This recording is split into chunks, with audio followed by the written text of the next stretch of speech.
और चलिए अब बात करेंगे तूफान फिंगल की, जहां छत्तीसगढ़ में भी इस तूफान का असर देखने को मिलेगा। 13 जिलों में बारिश की चेतावनी जारी हुई है। आपको बता दें कि बंगाल की खाड़ी में बने साइक्लोन फिंगल का असर छत्तीसगढ़ के कई जिलों पर देखने को मिलेगा। सरगुजा और बस्तर संभाग में इसका सबसे ज्यादा असर नजर आएगा। बता दें कि आज उत्तरी तमिलनाडु तट से तूफान टकराने वाला है। इसका लैंडफॉल पुदुचेरी में होने जा रहा है और ऐसे में इसका असर छत्तीसगढ़ के सरगुजा और बस्तर संभाग में सबसे ज्यादा देखने को मिलेगा। चूंकि बंगाल की खाड़ी में यह साइक्लोन लगातार एक्टिव है, तो इसका असर छत्तीसगढ़ के 13 जिलों में पड़ने वाला है, जहां पर बारिश की चेतावनी जारी हुई है।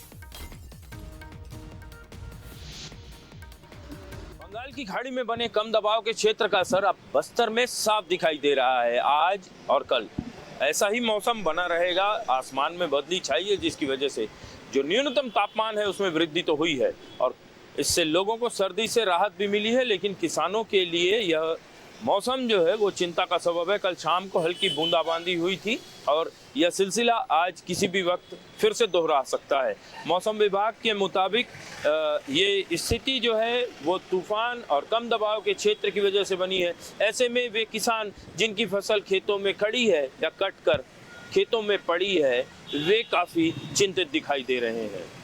मौसम के बदले इस रवैये ने न केवल किसानों को चिंता में डाला है, बल्कि खरीदी केंद्र के वे प्रभारी जहां पर्याप्त व्यवस्थाएं अब भी नहीं दिखाई दे रही हैं, वे भी खासे परेशान दिखाई दे रहे हैं।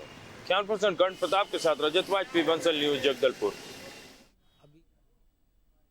एक चक्रवात फिंगल बना हुआ है, जिसकी वजह से ये असर दिख रहा है और आने वाले 5 दिनों तक ऐसा असर बना रहेगा और जिसकी वजह से जो न्यूनतम तापमान है 2 से 4 डिग्री की बढ़ोतरी होगी और अधिकतम तापमान में 1 से 2 डिग्री की कमी आएगी। बारिश की संभावना ये दक्षिण छत्तीसगढ़ में है, बस्तर संभाग में ज़्यादातर संभावना है, वो भी हल्की बारिश होगी। छत्तीसगढ़ में बादल छाए रहेंगे, लेकिन जो उत्तर छत्तीसगढ़ इसमें हल्के बादल छाए रहेंगे।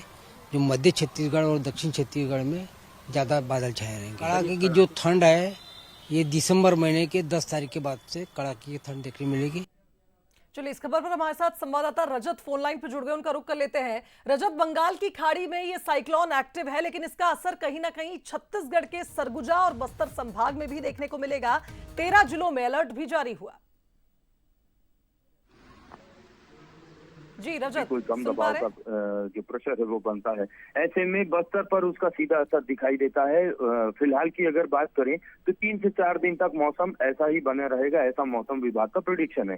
तो जो तेज ठंड पड़ रही थी उससे तो लोगों को एक हद तक राहत मिली है। लगभग 16 डिग्री जो है वो न्यूनतम तापमान है, लेकिन वो किसान जिनकी फसल खेतों में पड़ी है, कट कर खलिहान तक नहीं पहुंची है, उनके लिए काफी चिंता का सबब है। क्योंकि यदि बारिश होती है तो इससे सीधे तौर पर नमी आएगी और फसल प्रभावित होगी और जो सरकारी धान खरीदी की प्रक्रिया चल रही है उसमें किसानों को काफी दिक्कतों का सामना करना पड़ेगा। तो आने वाले 2-3 दिन तक बस्तर में इसी तरीके का मौसम बना रहेगा और जो लोग हैं उन्हें काफी दिक्कतों का सामना करना पड़ रहा है। सही कहा रजत आपने। देखिए, लोगों को काफी ज्यादा परेशानी का सामना इसलिए भी करना पड़ेगा, जो आपने जिक्र किया कि धान खरीदी इस वक्त प्रदेश में चल रही है, कहीं ना कहीं बारिश से धान पर इसका प्रभाव देखने को मिलेगा। फिलहाल बहुत शुक्रिया आपका बातचीत के लिए।